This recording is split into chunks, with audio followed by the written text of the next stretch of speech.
success of the Socorro Independent School District. That takes me to the present. We're here in the present because there are some issues. And I often tell people you can't talk your way out of things you behave yourself into. And so there are some things that I'm not at liberty to talk about. There's some things that are outside of my purview, but there are some things that I will have impact on. And so in the present, I have met with every board member via Zoom. Tonight I get to participate in the board meetings, and we'll start, and so will my partner Andrew Kim. And so in the present, I'm going to be enthusiastic about this job because I think this job is very important.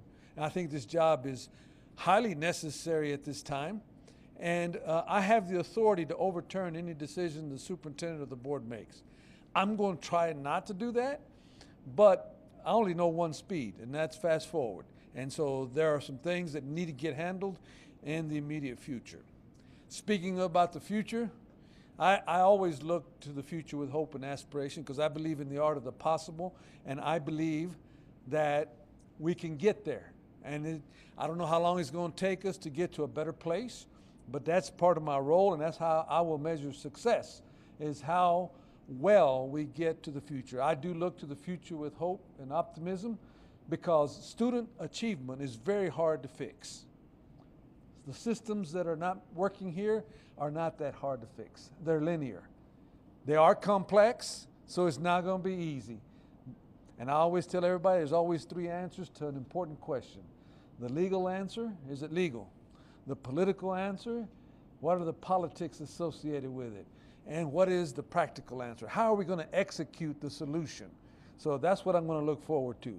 Let me make some comments in Spanish for our Spanish media, because I am an immigrant and I did grow up in the inner city and I did serve some time here. Para los padres de familia les quiero decir que ese distrito escolar es muy fino. Tiene mucho tiempo que ha sido un distrito escolar que ha hecho todo bien. Pero en este momento, en el presente, hay cosas que tienen que componer.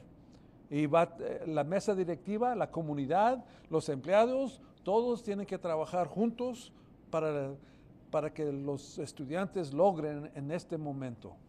Pero yo también al mismo tiempo, yo tengo mucho ánimo para el futuro, porque este distrito tiene muchas cosas que trabajan bien y vamos a componer las cosas que no trabajan para mejorar la educación para los estudiantes de esta comunidad. So let me tell you what the actual role is. The deputy commissioner will be here later. If he comes in and he has an opportunity, he may want to answer your questions. But we both got contacted by the deputy commissioner who works for the commissioner of education. And what's good about this situation is that Socorro ISD voluntarily went into this intervening situation. They were not forced to it. Let me tell you what it is not. It is not, if the situation were not that significant, it would be a monitor. There are monitors in special ed, there are monitors in finance, there are monitors in accountability and other things that the state has oversight for. Let me tell you what it's not. It's not a state takeover. It's not Houston ISD. It's not El Paso ISD from a few years ago. So that's not. It's a hybrid. It's in between. And that means that we have authority to overturn decisions. We have authority which we will try not to use, but we will use if we have to. Our job is to support the school district in fixing these systems that you've reported on that are not working well for the students and for the district of this sophistication and of this magnitude. Socorro is one of the 15 largest districts in the state of Texas. And the taxpayers and the students and the staff deserve better, and we will get better. I don't know how long it's going to take. Timeline, people always ask me. I know one thing, it's not going to take 5 years. I know one thing, it's not going to take 6 months. So somewhere in between there. And I do believe in strategic thinking, which is defined by the business school at the University of Georgia as an 18-month period. And every quarter you pierce the next quarter and it becomes more clear about how long we're going to have to be here, or what we have already resolved and what is going to take longer to resolve. And there are some short-term decisions that need to be made, but there are some long-term decisions to be made. Para decirles en español, nosotros estamos aquí para apoyar el distrito escolar. No, el problema que tenemos aquí no es pequeño, pero también al mismo tiempo no es como estuvo el distrito escolar del Paso hace cuántos años. Nosotros aquí estamos para ayudar, pero al mismo tiempo para hacer decisiones que va a trabajar para esta comunidad. Okay, Mr. Kim, you want to add anything before we start taking questions? First of all, let me just echo what Dr. Hinojosa just mentioned about Socorro Independent School District. As a young administrator back in the day in Dallas Independent School District, I looked towards Socorro Independent School District for many of the ideas. In fact, I came out to Mount Woon High School to actually look at some of the innovative things that was being conducted at that high school years ago. So it's unsurprising to me that in today's world that what I hear a lot is the opportunities that students are afforded in the school district, bar none in this area. And I think certainly there are great things that we want to preserve and continue forward. With that in mind, as Dr. Hinojosa mentioned, this is a process. And in some fairness, we're coming in with our experiences, but we have to go ahead and figure out what all the things that are going on in the school district. And that's going to take some time. And we will do due diligence in that process and talk to the staff about how to improve those things based upon our experiences. But I'm looking forward to this work. Certainly, I'm impressed with the senior staff that I've already been meeting with. They've been really receptive to the openness to our work with them as a partner. And so I've been really grateful for that as well. And so once again, I'm really excited to be here supporting this school district. Thank you. At this time, I'll take any questions that you may have. Yes, ma'am. What are some of the things that you guys will be observing closely? Well, we will be observing the behavior of the school board. I will focus on governance and the political element. So I will be looking at the decisions that the board makes. The board is at the crossroads on a few things. They have had a deficit budget for the last couple of years. They're about to adopt the budget, and I'm really concerned about what kind of decisions they're going to make regarding the budget. It's very difficult to tell people no. But I've been pro-labor my whole life, but I'm also management. And you have to have the fiscal responsibility to make sure. So those are some of the pressing needs that I'm going to be watching almost immediately. I'm going to watch the board meeting tonight. Hopefully I don't have to say anything all night. But they're adopting their budget, which will impact the next school year significantly. And when you have multiple years of now declining enrollment and utilization of your fund balance, which some people call a savings account, that's going to hit a wall at some point, and we got to make sure that we make good decisions. So we're also going to make sure, and Andrew is a systems person, he's going to make sure that that situation with the graduation never happens again. That is something that the staff told us they're confident. We trust, but we verify, and he is very smart about looking at all those systems and how they work together. He's also discovered a couple of other things that we're not ready to talk about that need to be handled on a systems perspective from the senior staff and decisions that the district has made and is making. So we may be a little quiet for a little while, but we're paying attention, and we also are watching board meetings virtually. And so we'll be coming in and out. We'll be here as many board meetings as possible. Some will have to just audit afterwards. But the thing is that we do have authority to overturn decisions if we think they've made a bad decision. Yes, sir. So you just kind of mentioned it about the deficit. As we reported earlier in the year, that was around $33 million. Where is that deficit right now? Is that same number, or has it gone up? Actually, for the current year, it's gone down. They've been able to do some things that have helped improve that situation. But after being a superintendent for 27 years, those numbers always move at the end when the accounts are all reconciled. And so we think it'll get better, but it's still deficit. And what I'm more worried about are the decisions that they're going to make for the next budget, because then that will compound on top of these decisions that the board is contemplating right now. Mr. Kim, anything you want to add to that? Once again, just going back, go ahead. Just a follow-up question before we start, sir.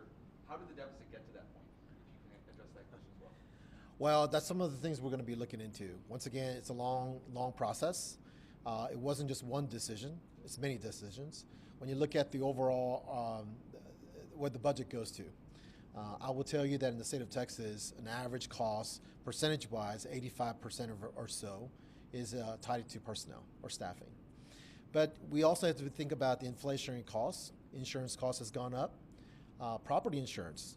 A lot of people don't know that, the public doesn't know that school districts have to have insurance on their school buildings and facilities. That has gone up tremendously in recent years. Just fuel costs alone has gone up as well too, as we can all attest to. So these are things that are compounding the issue. These are brutal, unfortunately, realities that we have to confront. And the school district is a business. It is managing the taxpayers' dollars. So we need to make sure that the process is right and going over those issues. Let me also add to that, because you asked a very astute question. There is not a problem with accounting or financing or anything that we've been able to determine. These were knowing decisions that people made that had a dollar figure to them. And we need to do comparisons to other systems about where do they put their money. So I want to assure the community there's not a problem of ethics or anything like that. This is just a problem of discipline, and discipline about the amount of resources that you have and how you can deploy those resources. I want to give the community some assurance that this is fixable. Fixing student achievement is not easy. It's not linear. Fixing these systems and these finances is doable. It's just going to make difficult decisions. Van a haber varios recortes de presupuesto, como lo había mencionado. Hay mucha preocupación por parte tanto de maestros como incluso de alumnos que también estaban en la mesa que podrían cerrar la alberca. Varias situaciones de este tipo. TEA tiene prioridades. Vamos a proteger a los maestros, no vamos a permitir que se les quite o salarios o beneficios de prestaciones. ¿Cuáles son las prioridades para TEA? Bueno, yo les puedo asegurar a los empleados que sí va a haber trabajo, pero al mismo tiempo hay necesidad de cómo usamos esos dineros. Y hay cosas que cuestan mucho más que este distrito lo puede pagar, pero no van a cortar a los empleados. Quizás van a cerrar algunos edificios, pero eso no le van a traer mucho dinero, porque si cierran un edificio, ganan dinero en este momento, pero en el futuro no. Una vez. Y como dijo Mr. Kim, like Mr. Kim said, these expenses are recurring. You can have a few short-term wins and revenue, but your expenses are recurring every year, and then people want more money. So that makes the problem bigger, and we can't kick the can down the road. I am very proud of the staff, because they assured us today, now we'll have to verify it, that they've handled almost all of the extra federal ESSER dollars. They've been able to manage that and have removed those liabilities, and they've notified anybody who was there may be some layoffs on those positions, but that's because everybody knew when they took that job it was a short-term job because of the surplus. But great question. Usted había dicho ahorita que no es un problema chiquito. ¿Cuánto tiempo tomará de salir de esto? Yo sé, yo les puedo decir que no va a ser 6 meses. ¿Quién sabe? 1 año, año y medio, 2 años, no va a ser 5 años. Porque sí tenemos un plan que va a trabajar, pero también necesitamos el apoyo y la ayuda de la comunidad, de los empleados y de la mesa directiva. Pero no va a ser 6 meses, pero no va a ser 5 años tampoco. Yes, ma'am. How far back are you looking at the district records to kind of find out how the district landed in the deficit now? Well, we will look back somewhat. We've already started asking those questions because, like we said just now, these costs are recurring and escalating. And then you have inflation on top of that Mr. Kim pointed out. So, but the good news is this can be fixed. It's just going to take some courage. And it's going to take some thinking from people that have a different point of view. We can't just continue to perpetuate what they've done and expect a different solution. So there will be some changes. We're going to try to minimize the pain, but we got to make sure we got to keep still gaining on academic achievement. So everything's going to be on the table. but almost not in this district, almost 90% of the money is payroll related. That's either salary, benefits, and then you have other fixed costs like utilities. You can't stop using air conditioning in the desert, so there's things that they have no control over. You can only have so many rubber bands and paper clips and travel that you can stop. That's not going to get you any money, and especially not recurring money. So the board is going to face some serious decisions here in the immediate future. And how will it look, in these board meetings if either of you have to step in? Will that be kind of an immediate, end to the discussion and they take your recommendation, or is it something that we would have to revisit in, the next week or so when you guys come back with a new recommendation? Yeah, that's a great question. It's going to be organic. We'll figure that out. One thing I'm not going to do is offend this community. I'm not from here. Board members are elected officials. They've been voted in by the voters. They have a responsibility. I'm not going to try to embarrass anybody, including myself. But I'm not going to let anything go either. If they make a bad decision, we're going to point it out. We may or may not overturn it, but we're going to tell them the consequences of things down the road if they don't correct it themselves. I'd rather them correct it themselves. But if they don't, then we have the authority to do that. Yes. Since you can overturn some of the decisions that the board makes, are there any hard lines that you know of that they have to say, okay, we can't do this, we're going to need to overturn this decision? Well, the question was, are there anything we know about right now? No, there's no hard lines right now. But this thing is moving fast, and there's a budget that's got to be adopted. So we're paying attention. Hopefully, the board will do the right thing once they have all the information and the recommendations. Board members are volunteers. These staff are paid to make recommendations, and they make the recommendations they think are in the best interest of the district long term. So right now, the answer is there's no red line, but things could change. And we were told by the TEAs that nothing changes so far right now with the oversight after the results of 2 board members, and that he said that at this time nothing changes. Do you know if anything might change as far as the oversight going forward? We're not privy to that. We have a very narrow scope on what we're asked to do. I cannot. I know you're going to want me to comment on this investigation. I cannot comment on an investigation. I don't even know anything about it. So we'll just play that out. Part of my role here is about governance. So the things that have existed that I need to look at, we will continue. We will do that over time. The board has already asked to look at their board operating procedures, and they want to revisit that. So that's a good sign that the board already understands. I think it's on the agenda tonight about how they work and how they perform and how they behave. So it's too early to tell. That depends on where that goes, but of course that's out of our hands. That's in law enforcement's hands, and can't comment on that. A los padres que creen que el distrito está sufriendo, ¿qué mensaje les tiene a ellos? Well, esos padres sí reconocen que hay un problema, pero les quiero también decir que hay muchas cosas que este distrito hace bien, y por eso creció tanto en 20 años, porque tenía the reputation que ellos sí quieren a sus hijos, y eso lo quiero asegurar. Yes, ma'am. How much of an input are the parents going to have on any of the decisions that TEA makes? Well, unfortunately, that's part of the local responsibility. The TEA does not get into, the Texas Education Agency does not give us purview over the community. We expect the board to continue to handle that, and the administration as well. We make decisions based upon the information that we have, and so I really believe that will be outside of our purview. We won't ignore information that we get, but I think we need to be focused because we have some immediate issues. Yes, ma'am. What recommendations do you have for the board in terms of the superintendent and his role with the district for his remaining time? Yeah, that's a great question. The board has launched, tonight you're going to hear from the Texas Association of School Boards about the launch of the superintendent search.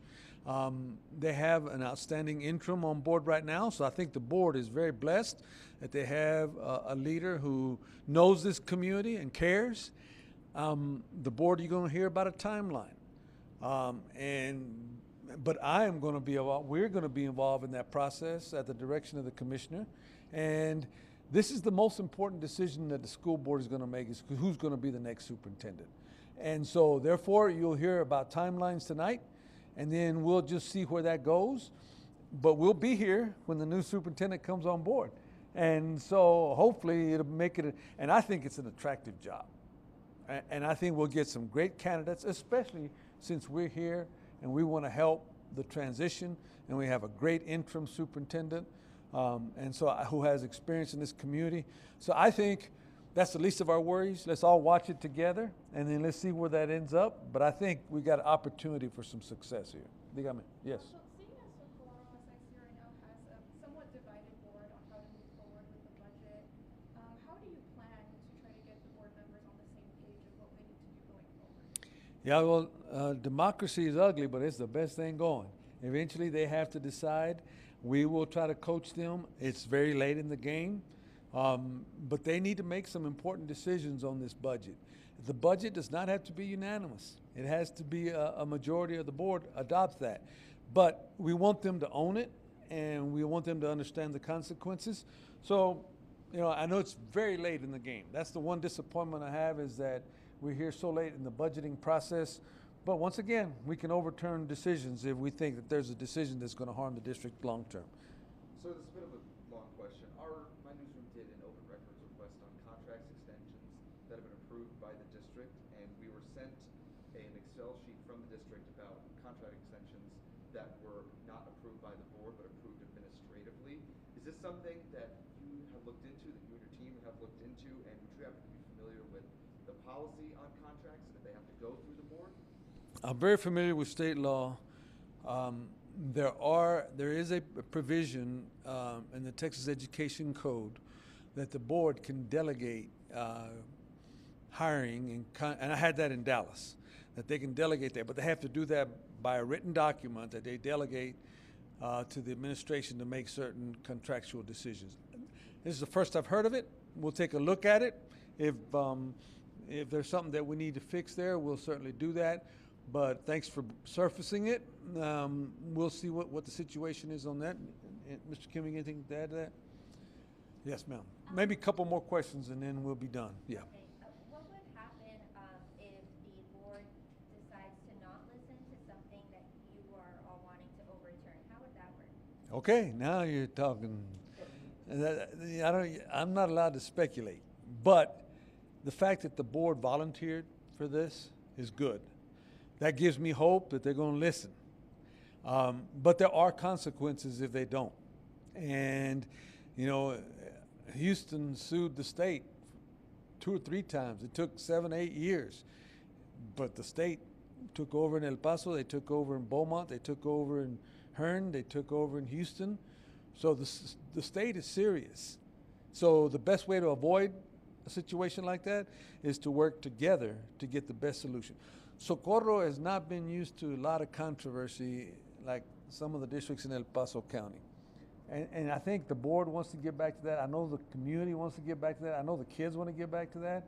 And the best way to do is to have give and take, just like the issue we heard about those contracts. There's things we need to look into. But I think the best way, and remember, this is not a short-term strategy. It's going to take at least a year. And we'll report out to you. I was known in Dallas that if there was a problem, I didn't run from the media, I ran to the media. And I would share what I could share. And so that's the only way I know how to operate. So we'll keep you informed, but there's certain things we can't tell you, so you have to respect that. Una más. Sí, como usted mencionó, los oficiales electos pues son electos por la gente. Muchas personas no saben a qué se debió el déficit. Entonces, si me podía reiterar que el déficit, como usted mencionó, no fue debido a las finanzas ni el manejo, sino las decisiones de estos miembros directivos electos por la gente. Sí, les quiero sugerir a la comunidad que no hay problema aquí con las finanzas. Tienen el dinero, pero no tienen suficiente dinero que esperaban, porque han decisiones que han hecho aquí la administración y la mesa directiva que les ha costado dinero. Y por eso Es muy importante que que pongan atención en esos asuntos muy importantes. Thank you. Does the Yes, deputy? Our deputy commissioner just arrived. Thanks. He is able to address questions. We'll have about 5 minutes, and we're going to have to head over to the boardroom so they can prepare for that. Did you want to transition now, sir? Yeah, let me just say, Steve Leslau is Deputy Commissioner. He has experience as a board member. He is working directly with the Commissioner of Education, and he had the courtesy to reach out to us personally to see if we'd be willing to be involved in helping bring a solution to Socorro. So with that, Steve, you'll come over and address the group. This portion will be only in English. Thank you, Dr. Good afternoon. I'm really happy to be here in Socorro, and I'm very appreciative about the open arms that really the agency and these two amazing conservators have been welcomed with. One thing that is very impressive to me about Socorro are two things, really. Number one, leadership, that includes the board and the interim superintendent, have really embraced the findings that the agency made in our final report and have expressed not only a willing commitment to improve, but a transparent commitment to collaborate with the agency and with our conservators to address the problems that were identified and to use these incredibly accomplished former superintendents as partners to not only fix what was broken, but take Socorro up to the next level. And so my appreciation to the interim superintendent, to the board president, for the warm welcome we have received so far. In a few minutes, I'm going to share with the board some general thoughts about how the agency approaches conservator placements. Under state law, the conservators, any conservator appointed absolutely has the power to direct the action of the superintendent and the school board. There are 4 limited exceptions to that, but generally, these conservators have the authority to direct action. It is our great hope as an agency, anytime we place a conservator, that that never has to happen. We view, and I tell all of our conservator districts this regularly, we view our conservators as partners and force multipliers for school districts to support superintendents, to support school boards, to provide extra sets of eyes to identify not only solutions and impediments to student success, but also potential fixes. And so the last few weeks, we have seen in action this level of partnership between these conservators and the school district, and that makes me very pleased. And I have great hope that for the duration of the conservator placement, these two gentlemen are going to be able to work collaboratively in partnership with the district to really focus on fixing what the final report identified was broken and helping to improve the district writ large. So with that, I'm happy to answer just a few questions. Again, we have a few minutes and then we have to head over to the board meeting. Yes, ma'am. Hi, so I know Dr. Bosa and Mr. Kim didn't give an exact timeline in terms of how long they may be here, but just from experiences in the past with other districts, what could we be looking at? Yeah, so they're absolutely right. It's impossible to know how long a conservator placement will last. Some are on the shorter end, some are on the longer end. In my mind, the approach we take as an agency generally is we are committed as an agency to having these conservators here for a year. We believe that change, sustainable change, cannot happen short of a year, and then we reevaluate, right? We see the type of progress is being made, and in many instances, the conservators remain. Again, not as a punitive measure, but because our experience at the agency is that these conservators, our conservator placements, generally provide those extra supports that superintendents want and need, and that extra set of eyes, that extra perspective to really help elevate the school district. And so I can't give you an exact time, but I would say somewhere between 1 and 2 years is what we see on average for our conservator placements.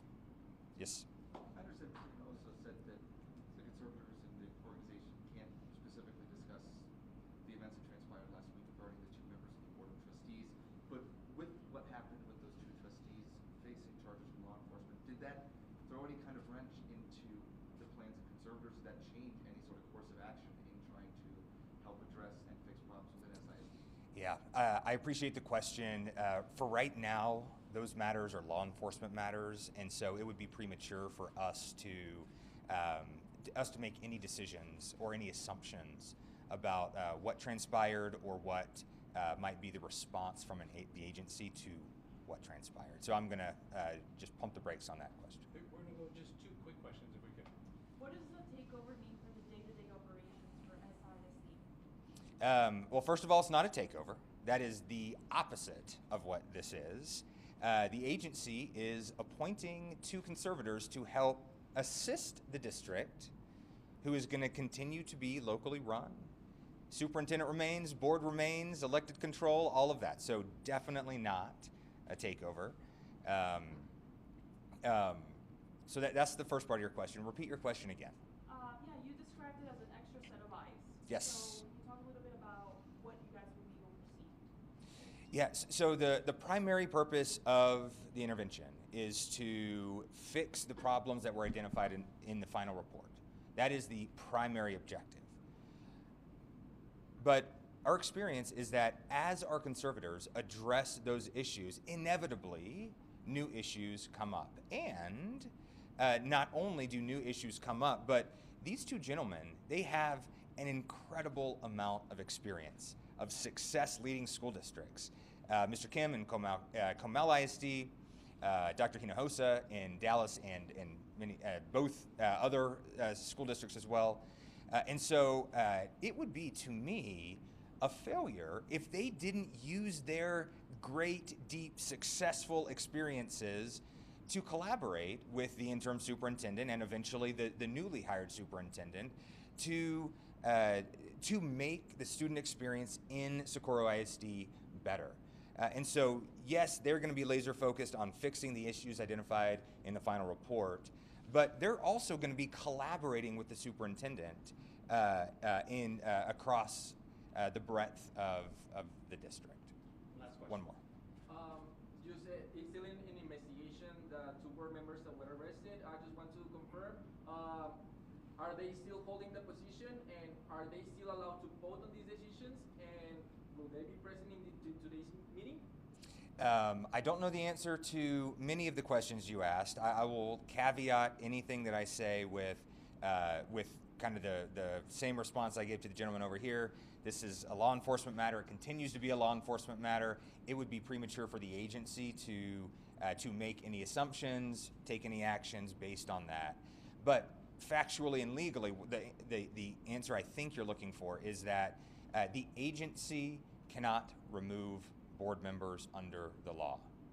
And so it will not be an agency action to remove the Board of Trustees no matter what. It will not be an agency action to remove those 2 individual trustees no matter what happens in the case. Can we just get his name and spelling? Christy has it, and she'll share that with all of you. Okay, Yep. thank you. So she has it for all of you. So, Thank you very much. Thank you. Thank you.